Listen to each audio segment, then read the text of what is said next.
আইটেমগুলির প্রতিটার জন্য আমরা একটা স্টোরেজ তৈরি করতে যাচ্ছি, যাতে ওই পরিমাণ স্টক আমাদের কাছে থাকে, মার্কেট ইন্টারভেনশন করার সেই পরিমাণ ক্ষমতা থাকে থ্রু ডিসিপি, যাতে হঠাৎ করে আমরা কোনো আর্টিফিশিয়ালি সৃষ্ট পরিস্থিতির শিকার না হই। জিনিসপত্রের দামের আন্ডারলাইন ফ্যাক্টরগুলি একটু আমরা উপলব্ধি করি।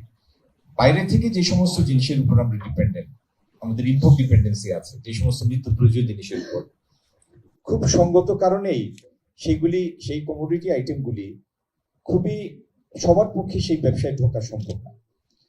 কারণ এক জাহাজ ডাল আনতে অথবা এক জাহাজ সয়াবিন তেল আনতে কয়েকশো কোটি টাকা লাগে, এক জাহাজ চিনি আনতেও অনেক টাকা লাগে।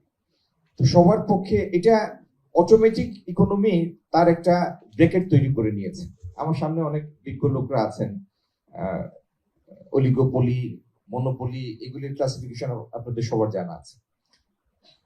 আমরা যেটা করতে যাচ্ছি আগামী দিনে এই প্রাইসটার উপরে কন্ট্রোল রাখার জন্য, আপনি ইচ্ছা করলে হাজার হাজার লোককে এই ব্যবসায় ইনভাইট করতে পারবেন না, করলেও পার্টিসিপেশনটা ওইভাবে হবে না। এমনকি যাদের টাকা আছে তারাও যে প্রত্যেকে কমোডিটি ব্যবসায় চলে যাবে এটার কোনো নিশ্চয়তা নেই। আগামী দিনে আমরা যে কাজটা করব সেটা হলো, এটি সম্ভবত পৃথিবীর একমাত্র দেশ এত বড় জনসংখ্যা নিয়ে কোনো জিনিসে আমাদের কোনো স্ট্র্যাটেজিক রিজার্ভ নেই, যে কারণে আমাদের withstanding power is very thin, extremely thin. আমার 7 দিন, 5 দিন, 15 দিন, 20 দিনের একটা ডিসরাপশন, সাপ্লাই ডিসরাপশন, এটা সহ্য করার ক্ষমতা আমার নেই। যেরকম আপনি অধৈর্য হয়ে যাচ্ছেন মাইক আমার হাতে থাকায়, একটু ধৈর্য ধরেন। তো আগামী দিনে যেটা আমরা করতে যাচ্ছি, আমাদের এই এসেনশিয়াল ইম্পোর্ট আইটেমগুলির প্রতিটার জন্য আমরা একটা স্টোরেজ তৈরি করতে যাচ্ছি, যাতে ওই পরিমাণ স্টক আমাদের কাছে থাকে, মার্কেট ইন্টারভেনশন করার সেই পরিমাণ ক্ষমতা থাকে থ্রু ডিসিপি, যাতে হঠাৎ করে আমরা কোনো আর্টিফিশিয়ালি সৃষ্ট পরিস্থিতির শিকার না হই। আচ্ছা, নাম্বার 1। আমার কথাটা কি যথেষ্ট পরিষ্কার? আশা করি পরিষ্কার। একইভাবে আমার সামনে জ্বালানি মন্ত্রী আছেন, ওনার সেক্টর কিন্তু জাস্ট উদাহরণ হিসেবে আমি বলছি। এই যে মধ্যপ্রাচ্যের সৃষ্ট জটিলতার কারণে আমরা অনেক বাড়তি দামে এলএনজি কিনতে হয়েছে, ডিজেল কিনতে হয়েছে আমাদের। জি, আবার শিল্প মন্ত্রণালয়ের অধীনে সার কিনতে হয়েছে, আমাদের প্রতি বছর লাগে 26 লাখ টন ইউরিয়া।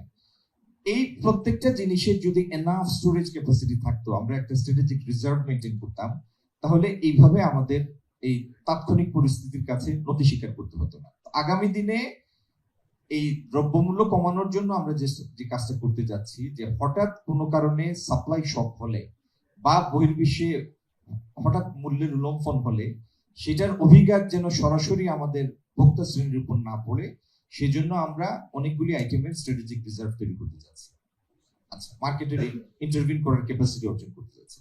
দ্বিতীয়ত হলো, আমাদের প্রাইভেট সেক্টর প্লাস টিসিপি সবার ক্ষেত্রেই আমরা কন্ট্রাক্ট সইয়ের বড় বড় আইটেম, সব আইটেম সিলেক্ট কিছু আইটেম, কন্ট্রাক্ট সইয়ের দিন থেকে, এলসি খোলা থেকে, শিপমেন্ট থেকে এখানে এসে ভোক্তা পর্যায়ে পৌঁছানো পর্যন্ত এই টোটাল সাপ্লাই চেইনটা আমরা একটা এআই মডেলের মধ্যে নিয়ে আসতে যাচ্ছি, যেখানে বাংলাদেশ জনসংখ্যায় বড়, কিন্তু বাংলাদেশ কানাডার মতো এত বিশাল বিস্তৃত দেশ না, বা আমেরিকা চায়নার মতো এত বিশাল বিস্তৃত দেশ না। এই মডেলের আন্ডারে আমরা টোটাল জিনিসটার মোবিলাইজেশন, এটা আমরা টোটালটা মনিটর করতে পারি। তৃতীয়ত, যে কারণে আমাদের জিনিসপত্রের দাম বেশি, তার একটা বড় ফ্যাক্টর হচ্ছে এখানকার logistic cost is very high. Logistic cost হচ্ছে বাংলাদেশের জিডিপির 60%, whereas গ্লোবাল স্ট্যান্ডার্ড হচ্ছে 10%। এই লজিস্টিক কস্ট কমিয়ে আনার জন্য ক্ষেত্রগুলি অনেকগুলি আমরা চিহ্নিত করেছি, সেখানে আমরা রিফর্ম করব। একটা উদাহরণ দিই আপনাকে, আমাদের চিটাগাং পোর্টে এফিশিয়েন্সি বৃদ্ধি করলে ফ্রেট থেকে শুরু করে অনেক জিনিসের কমে আসবে, সেটার প্রতিফলনটা দ্রব্যমূল্যে কিন্তু দেখা যাবে। আগামী দিনে যশোরে যে পণ্যটা হয় কৃষি পণ্য, যিনি উৎপাদক তিনি পান 8 টাকা বা 10 টাকা বা 12 টাকা, কারণ বাজারে আস্তে আস্তে সেটা হয়ে যাচ্ছে 52 টাকা, 64 টাকা। এই যে মাঝখানে যে প্রাইস ফ্লাকচুয়েশন, যে সমস্ত খাতে ফ্লাকচুয়েট করে, এই জায়গাগুলি চিহ্নিত করে আমরা কোথায় কোথায় আমরা সেটা কমিয়ে আনতে পারি, এটার জন্য আমরা